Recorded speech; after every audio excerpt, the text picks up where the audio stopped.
Hello everybody and welcome to this showcase, this first look, Penta first look of Risk of Rain 2. I know I'm a few days later than everybody else on the planet of doing a video of this game, but that's because I've been busy streaming the damn thing. I've been playing the hell out of this game on stream, so first and foremost, if you guys want to see some multiplayer action or even some single player action of this game, swing over to the Twitch channel, twitch.tv/pentahybrid, to follow there. I often have been playing with some of the members of the Unusual crew, like Alexa, Jonas. In fact, today, the day this video is coming out, a couple hours after this video comes out, we will be live on our Twitch channels playing this, so it would be awesome if you guys swung over there to see the stream, be it on my channel, the other guys' channels. If you're on there, obviously I would welcome you on my channel the most because it supports me directly, but it doesn't matter as long as you're there having fun with us. This is Risk of Rain 2. For those that don't know what Risk of Rain is, it is a game by Hapu Games. Came out in 2013 and was one of the forerunners of the indie revolution that happened between 2010 to 2013, which everybody calls the Golden Age. Those 3 years were the Golden Age of indie games. Games like Binding of Isaac, Braid, Bastion, Limbo, Super Meat Boy, Fez, like everything that was like the definition of indie came out between those years, including the first Risk of Rain, which is a platforming roguelite, and has an interesting gameplay loop, which you will no doubt see here in this game, the second one that dropped on us in early access a couple days ago on Thursday, and surprised everybody on the planet because Hapu Games did not give any warning. We knew that it was coming at some point this year, but the fact that they dropped it on us out of nowhere, 12 hours of notice, the morning it came out, no one knew it was coming out until they announced it on Twitter. Hey, Risk of Rain 2 is out in early access, and everybody freaked out. We all went out and bought our copies. I don't actually believe I know a single person who got a dev key of this. Everybody just went out and bought it because I don't think they really planned on doing dev keys, but I purchased it with my own money regardless, so this is not a promoted video of that sort. I buy pretty much every game that I own nowadays. Very rarely do I ask for keys or even get keys. Well, I mean, I get a lot of keys, but that's besides the point. I don't request keys very often anymore because I want to support this game directly. It is in early access. Do notify that there is not a whole ton of content yet, but what is in the game, so far as you can see, these are under construction items that will be coming soon. Same with the survivors. There's going to be a bunch of survivors, up to 10, I believe. And there's challenges. These are all the achievements in the game. I've played a shit ton of this game and have unlocked most of the content in the early access phase. The game does have dailies, prismatic trials, which are not technically dailies because they activate every 3 days instead of every day. But as a prismatic trial that you compete for leaderboard positions. How this guy got -2 minutes on a speed run, I have no idea. But basically, it's a speed run. You don't get anything for it except for unlocks, and it's an easy way to get a currency in the game called lunar coins. And before we jump into a run, I just want to let you guys know that this game is very hectic.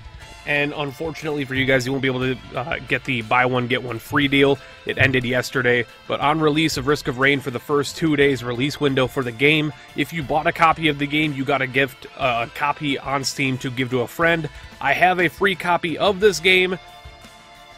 I'm gonna send it, hopefully, to the person who leaves the best comment. So this is common interaction. Give me your best Risk of Rain story. Anybody who comments anything about Isaac or Gungeon or Nuclear Throne, you're not getting shit. Comment if you've played Risk of Rain and you have a good story, whether it's an awesome run you had, unlocking your favorite character for the first time, just something like that. Let me know, and then I'll reach out to you via a message, and we can work out giving you the extra copy of Risk of Rain 2 so you can play it and enjoy it yourself too. It's 20 bucks on Steam. That's enough of that rambling. We've done 4 minutes of rambling. It's time to show off the actual game. So every class in this game, of the first 6 that you unlock and get, they all play differently. Think of it like an MMO where every class plays differently. Because this game is, in very subtle ways, an RPG. There's a leveling system. Each character has a scale of HP and attack that they gain on levels, some less than others, some more than others, but based on their skills, there's a balance in it.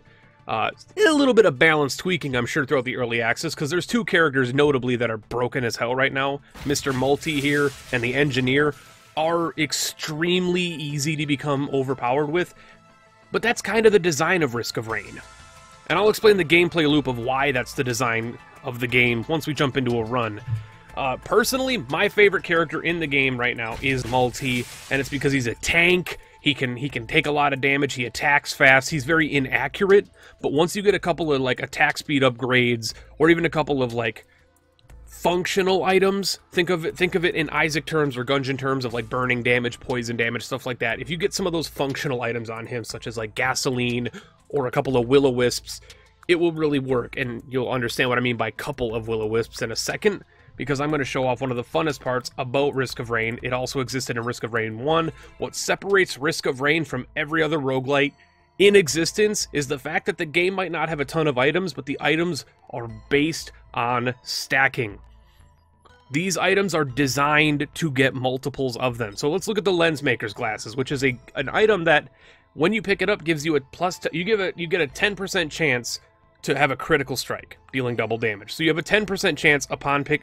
When you pick this up, every bullet you fire, every arrow you fire, every rocket you fire, whatever it is, every attack you do has a 10% chance of being a crit.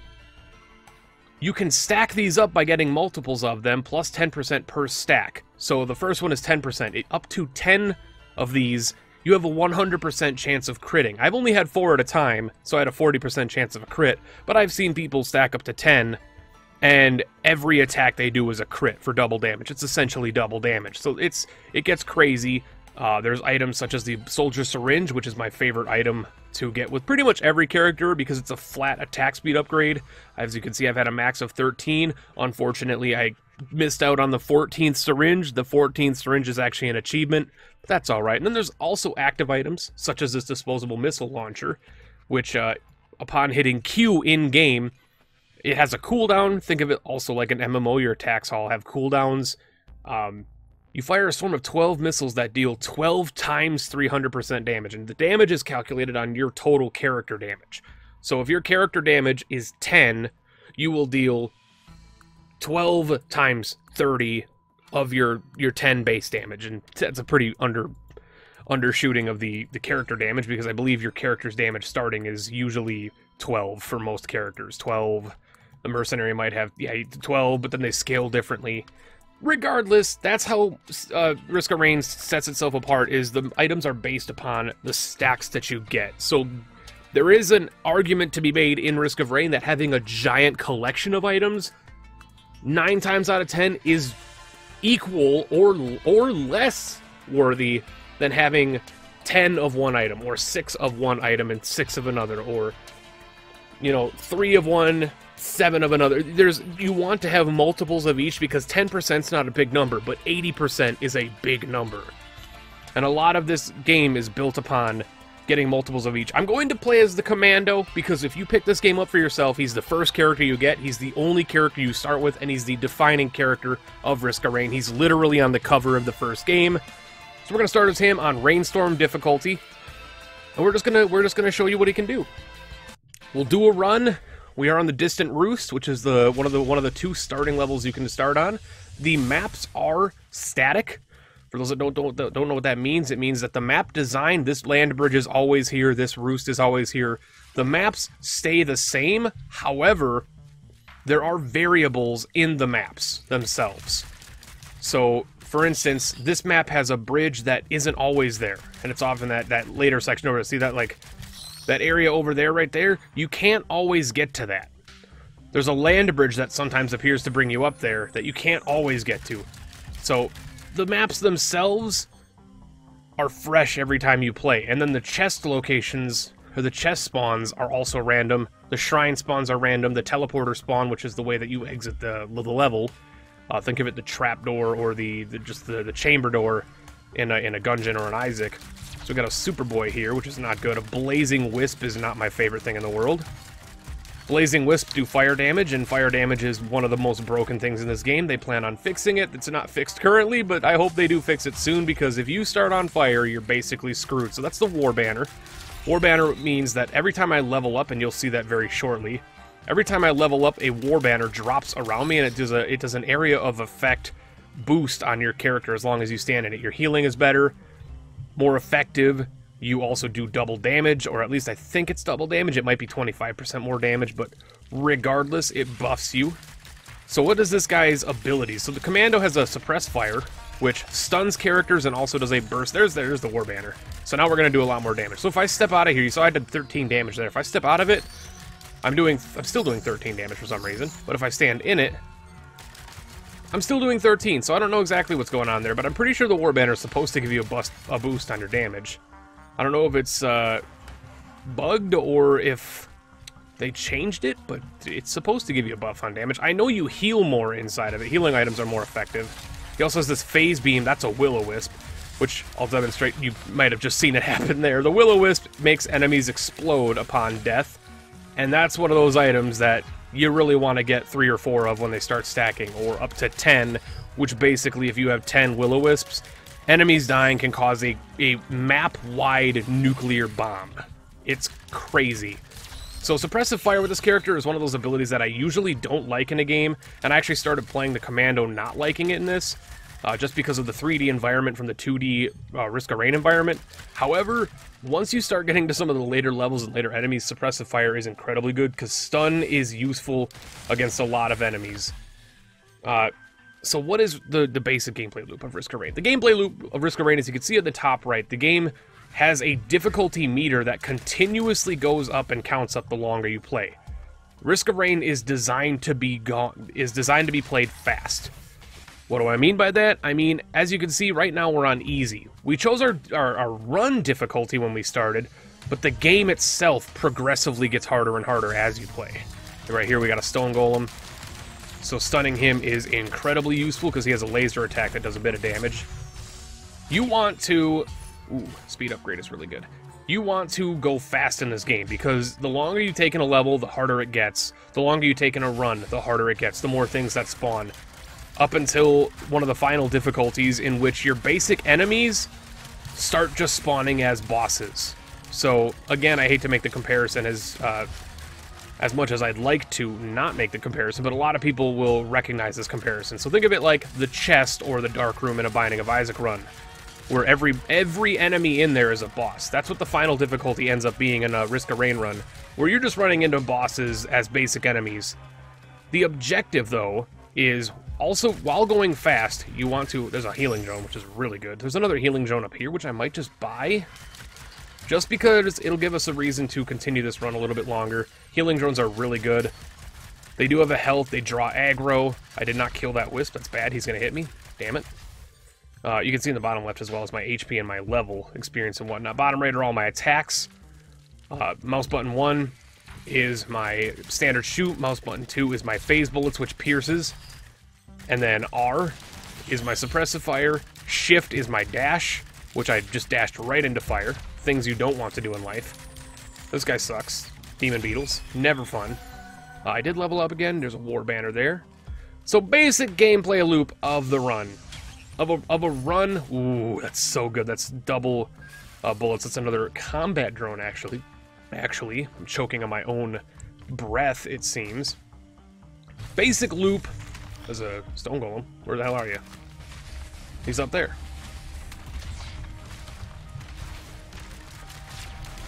Basic gameplay loop of a Risk of Rain run. While going fast and doing all of that nonsense, on top of everything else you have to deal with, you want to spend your run literally running around, grabbing those items, buying chests, doing shrines. There's all kinds of different shrines. Obviously, the ones you want to go to the most are the ones that pay out in items, or gold, which then gold can be transferred into buying more items. It's weird playing as the commando. I haven't played as the commando since the first day it came out. I have played as literally every other character more, because I personally don't really like the commando once you unlock everybody else. The commando's kind of bad when you start unlocking all the other characters. But he's a good class to start out as. I did just waste that suppressive fire, but good thing it's only got a 10-second cooldown. Yeah, as you can see, we're starting to get into that point where lots of stuff is spawning. We're still on easy, but we're in the second third of easy, which Means more stuff starts spawning. I'm looking for these orange particles. You can see the orange particles in the air possibly on the gameplay here. If you see those orange particles, that means that your teleporter is nearby, and this teleporter is how you actually leave the level. So upon hitting the teleporter, you spawn a boss fight, fight the boss fight, and you also have to stay in an AoE area of effect bubble around. That's so good, a war banner on teleporter. So I'm going to summon the boss. Hopefully it's a Stone Titan. It's Beetle Queen. Actually, way better, because this is an easy boss fight. I'm probably just going to melt this lady alive. Except for the fact that that boy just spawned and is creating a whole issue for me. Suppressive fire. Oh, we got it off right away. We did get it off. Beetle Queen is going to start pooping on me. I'm not a fan. Ooh, this is... It's weird playing as this guy again. Not gonna lie. It's very strange playing as the Commando right now. I'm gonna dodge backwards and hopefully stay out of this poison, but also stay in the war banner. There's an overloaded Wisp, which is one of the elites. Elites are the stronger versions of enemies. Think of them as champions in other games. We did kill her. We got a fuel cell for our boss item. Every boss drops an item. You can activate certain shrines that will give you additional challenge on the bosses, like spawning multiple bosses at the same time. And if you win, you'll get multiple items for beating the boss. But your standard victory condition is just to get one boss. Once you defeat the boss and you charge up this teleporter, which, again, if you see this red bubble, you gotta stay inside of this red zone. If I walk out of the zone, the teleporter stops charging. Enter the teleporter zone, you can see. Then I just go in the teleporter. Once the teleporter is done charging, enemies stop spawning. So if you're trying to gather items, your run is looking not too good, you want to start gathering items, but you already spawned and beat the boss, and the teleporter isn't done, stay out of the red bubble. Because once the teleporter is done, enemies stop spawning and you can no longer get money. By traditional means, I mean. You can still get money via shrines and whatnot, but you won't get them regularly from, like, just basic combat, which is the easiest way to get money in the game. I'm not sprinting as much as I should be, so, like, now, enemies stop spawning. I'm not going to bother going around and looking for more items. I'm pretty sure we got everything. But once you finish the level, you might be asking, what are you going to do with that extra money? Because your money actually disappears floor to floor. As you can see, all my money turns into experience. And yes, war banners do stack as well. If you have 2 war banners on each other, it doubles the effect. 3, and so on and so forth. Spawning right here with this boy. Ascending the level always goes up a difficulty rank. You can actually see in the distance there. There's one of those challenge shrines. A challenge shrine is one of the shrines that doubles your bosses or gives you an elite boss, which elite bosses aren't a joke either. Let that be known. Elite bosses are literally one of the hardest things in the game, I would say. Especially on, like, the second floor. You don't want to fight them on the second floor. Starting out with a bunch of combat, usually good on a new map. Gets you ready for getting some items as well. These beetle guards are rude. I'm gonna dodge backwards. I was gonna probably get hit by that. Jump. Combat, very simple, but very complicated. So I'm gonna get some good money here. We're getting low money because it's still early on in the game. You're not gonna get a lot of money on medium or easy. But, ooh, warband. There's a lot of wisps. I'm not liking the wisps, man. Wisps are rude. Greater wisps, which you'll probably see on this run, no doubt, are green wisps, and I still think greater wisps are the hardest enemies in the game. I don't care what anybody else says. I believe firmly that they are the hardest enemy in the game. There is a variant, an elite of the greater wisp that, even on a strong as hell character with a lot of HP, can one-shot you. Like, this guy's an elite. This is an overloaded elite, which means he does electric damage and has a shield. The shield sucks because it means that it takes me longer to kill him. And the tankier the enemy, the worse it is for me.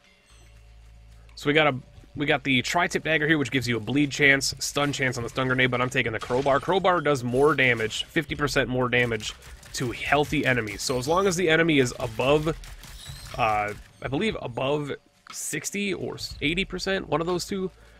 If they're above that amount of health, you actually deal a crap ton more damage to them. There's that wisp right there. I'm not too happy about him being there. There's a missile drone. It's expensive, but I could spawn a missile drone and get a good drone run going on here, but I'm gonna kill this guy real quick. And this guy. I did miss with the phase bullet. That's alright. Still looking for chests. Not happy about the beetle guards being here. This is not a day at the spa, personally. There's also a wisp in there, too. Again, suppressive fire just showing its use here. The usefulness of this suppressive fire is godlike in certain scenarios like this. You can see that my my drones are drawing a ton of aggro, which is good because I can sneak in and kill these wisps and crap, these beetles, without having to worry about fighting any of these guys. Or without having, not having to worry about fighting them, but without having to worry about them attacking me. They can just worry about my drones, and my drones will, because I have 2 healing drones and a combat drone, they're just going to keep each other alive. My healing drones will heal each other, they'll heal me, they'll heal the combat drone. I have a good selection of drones. Bandolier. Bandolier, chance to kill a drop. A chance on kill to drop an ammo pack. These are 2 blazing wisps. We may die. 2, the double blazing wisp is not a good fight. However, I think I have enough phase to take them out without any issue as long as I keep my distance. See, there's a bandolier. I missed it, but that charges all of your... like right there. So it charges all of your cooldowns. Super good item. And again, those stack, so the more of those you have, the more bandolier ammo boxes are actually going to drop. I need this wisp to go real quick. Blazing enemies are just terrible. If you see an enemy with devil horns, take advice from me, run. Just don't fight it, run. Just run away. Especially the bigger it is. Run away. Gasoline. Enemies start on fire when they die. They set nearby enemies on fire as well when they die. As you can see, there's a little bit of a boom when he dies. So he booms twice because of both my gasoline and my will-o'-the-wisp. So the will-o'-the-wisp explodes their corpse on death, but the gasoline actually explodes the area and turns everything around it on fire. Which the more gasoline you have, you're seeing a pattern here. More gasoline you have, the bigger the boom. The bigger the fire, the more the damage the fire does, so on and so forth. I'm going to stay away from these explosive pots. Quick tip for those that are playing this, and they're playing as some of the other classes, or even have an item that might work with killing enemies, such as, trying to think of a, overloaded Lizalfo. It's a white overloaded Lizalfo, which means he doesn't start with shield, but he does a lot of damage. That's one of my least favorite elites, because he explodes on death. And that explosion goes through shield. So if you have an item that gives you shield, that wrecks you. I want to be getting to the boss before we get too hard. Up in the top right.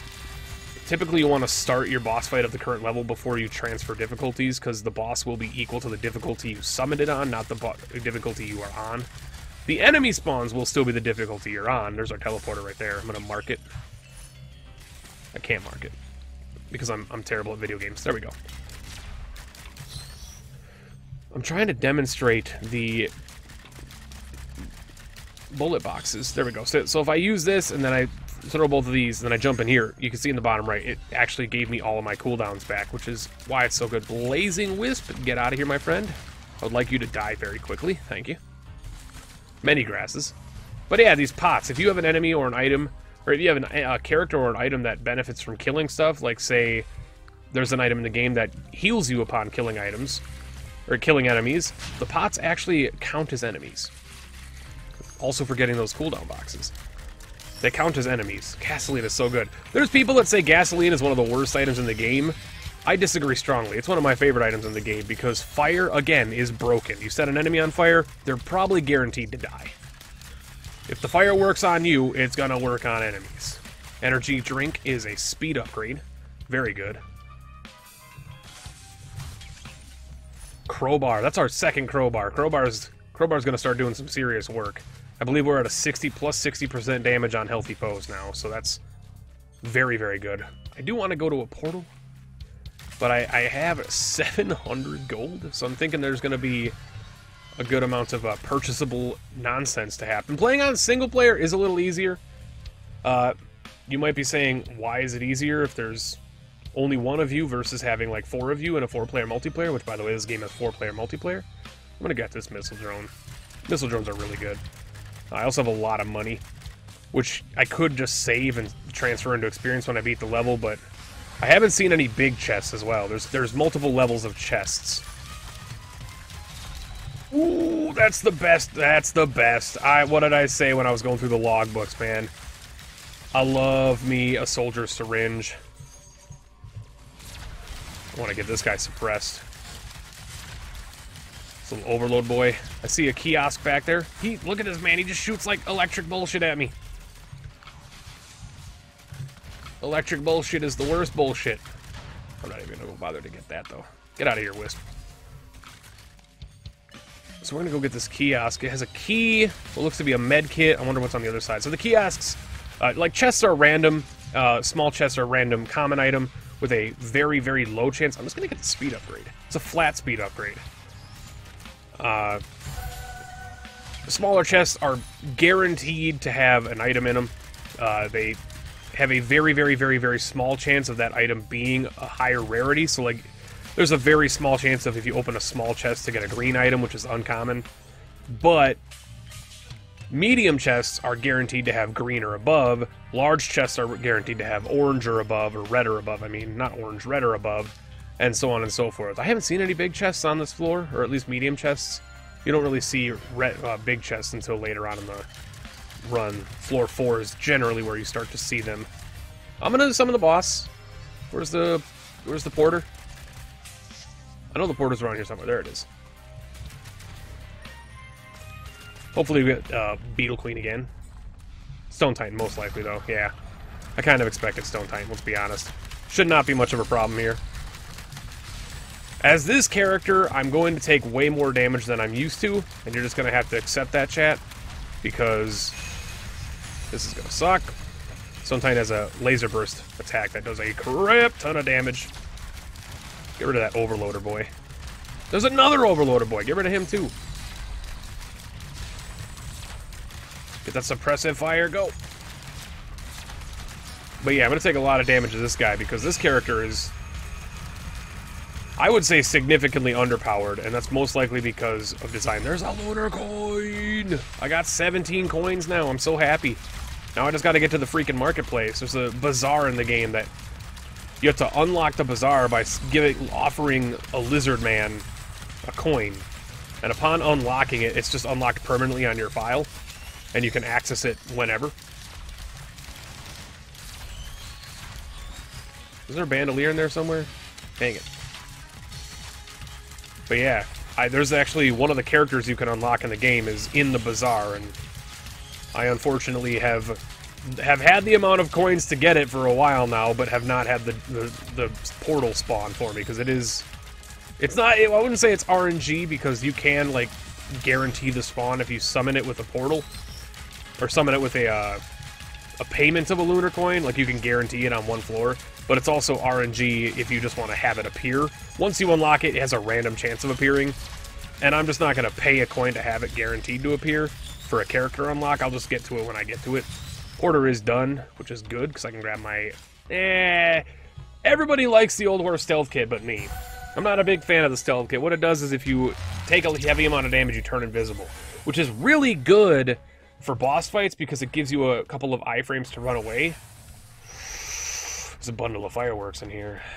But there's also a slug and another crowbar. We could have our third crowbar, which I'm pretty much already sold on, let's be honest here. I can't be trusted. I'm going to get the crowbar. But I'm going to get this gold purse over here first. This little gold purse over here. These little barrels on the ground, always watch out for those. They just contain gold. And the gold in them scales on what level you're on. A little suppress fire there. A little boop. Boop. He's pulling aggro for my drones. It's so good.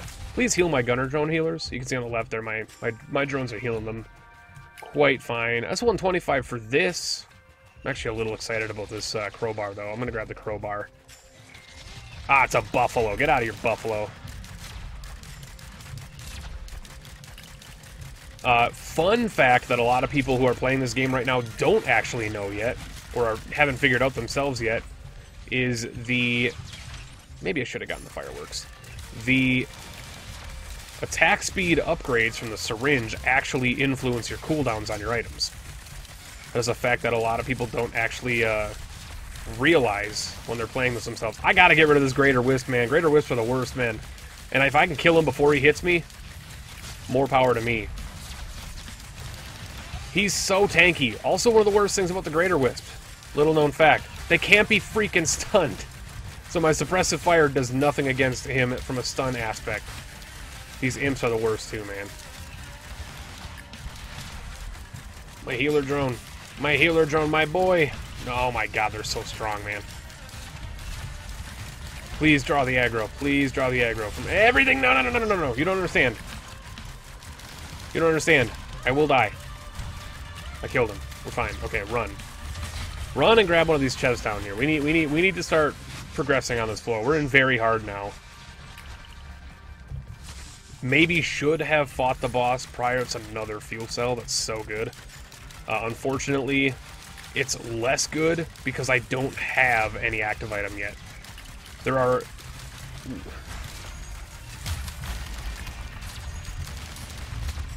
That was a very good chain reaction from the bandolier drops that were there. Both enemies dropped the bandolier cell. Little ammo box action. Get that piercing. Get that piercing. I'm gonna open that real quick. Nope, I'm gonna open that real quick.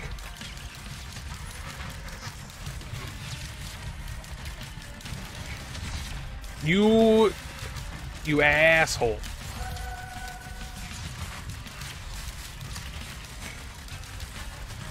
Oh, dear God. There's too much happening. Gotta get that ammo box.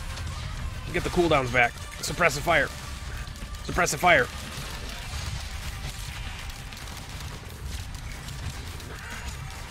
This is what I mean by when you could just, like, get enough ammo boxes from drops that you could just chain your shit, man.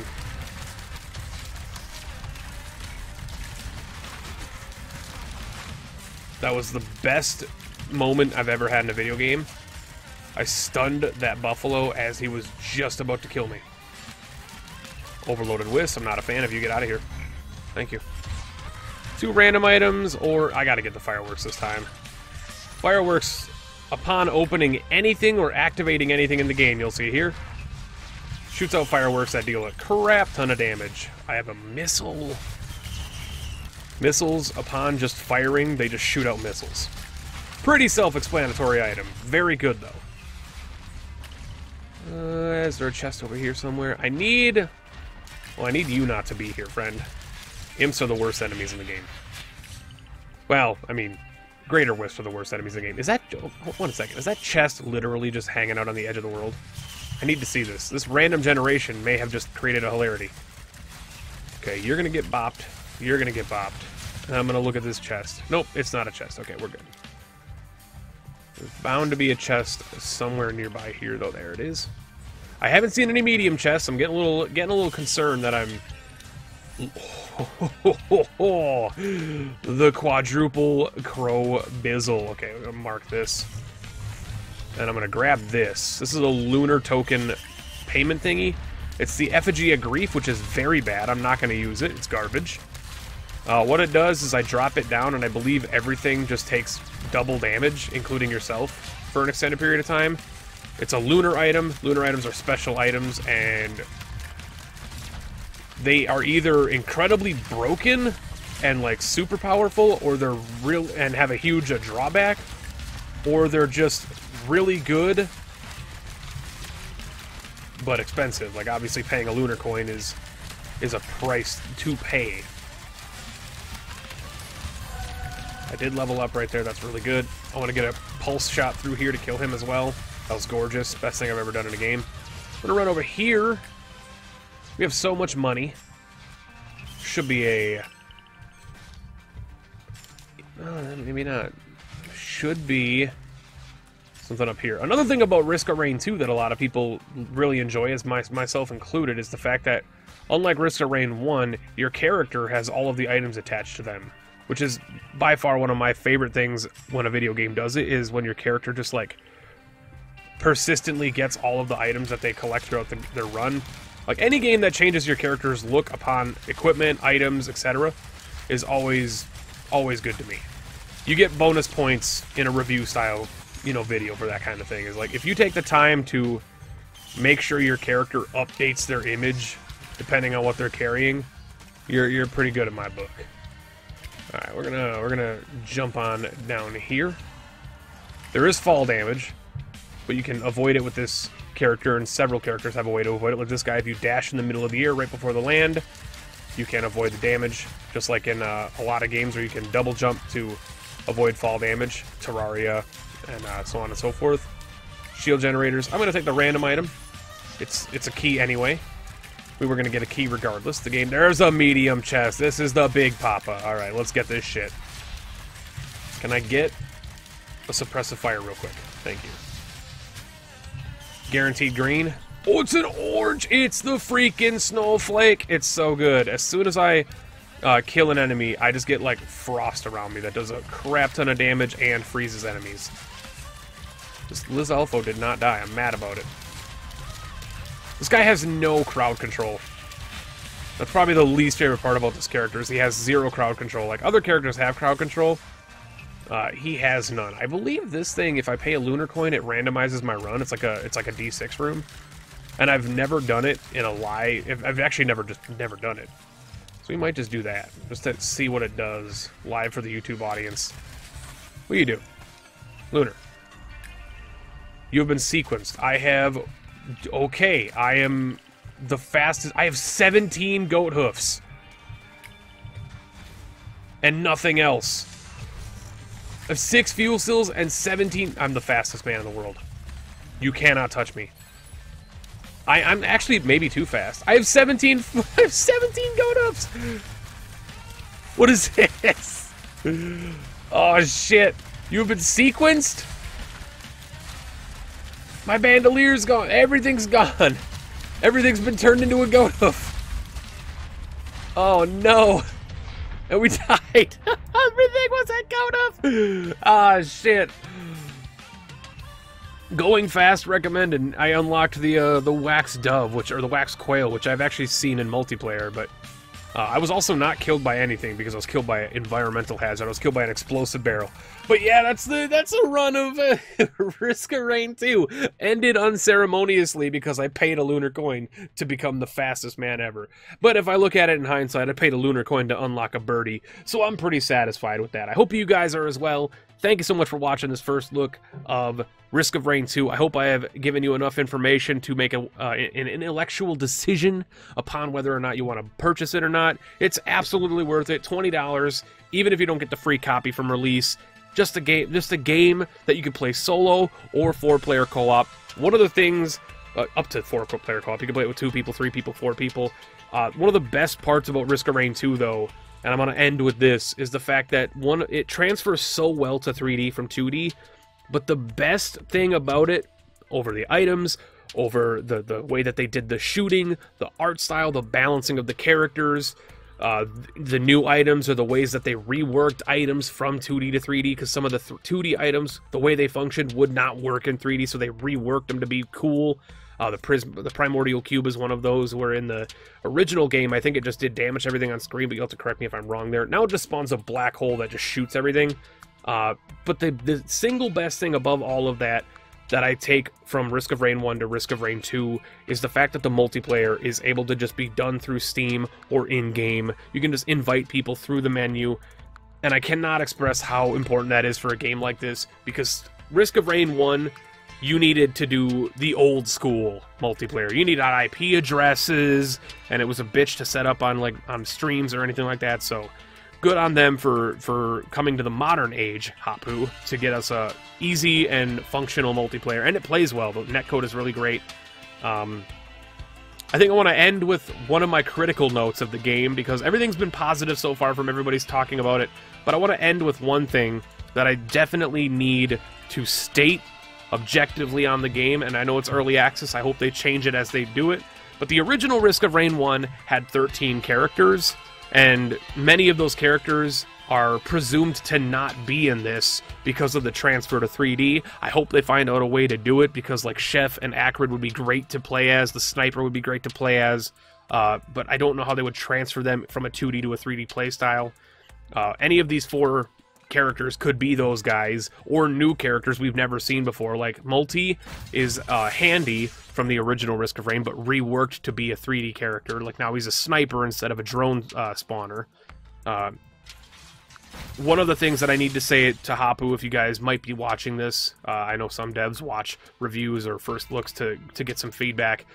My biggest, not a complaint, but my biggest critical feedback for you guys that are watching: please don't stop at what you have planned. If there's one thing that a new roguelite needs to survive in a multiplayer framework on a Twitch channel, a YouTube channel, it's fleshed out and fresh content consistently. It's the reason that Gungeon survived for so long. It's the reason Isaac continues to survive for so long. Nuclear Throne survives as long as it did, because every update brought something new to the game, and you can't just take Risk of Rain 1 and make it 3D. And already we're seeing there's less characters in Risk of Rain 1 and less items in Risk of Rain 1, counting the presumed early access content that's going to be coming out. So my advice to you, Hapu, is please don't stop at just these wrenches. I want to see these character bar go over to here, please. I want to see new, fresh content, because this game is way too good to just release with what you have planned and then just drop it and hope that people continue playing it. Get people to come back and play it. New character. You release one new character and you're going to have 3,000 people watching on Twitch, 30,000 people watching on Twitch, 80,000 people watching on Twitch to check out the new character. So that's my advice to you. Thank you everybody so much for watching. I hope you enjoyed the video. If you did, you know what to do. Like it, subscribe, and check out my other crap. But until next time, I will see you later. If you guys want to see a series of this on YouTube, maybe like a once a week or twice a week video series, let me know. It's fairly easy to record, and the runs can be anywhere from 20 minutes to an hour and a half. So recording is fairly flexible for me. It's just we'd have to pick and choose between the other series that are currently going on. But thank you for watching. Be sure to be there at the stream in about a couple hours from now. So we'll see you then. Catch you later.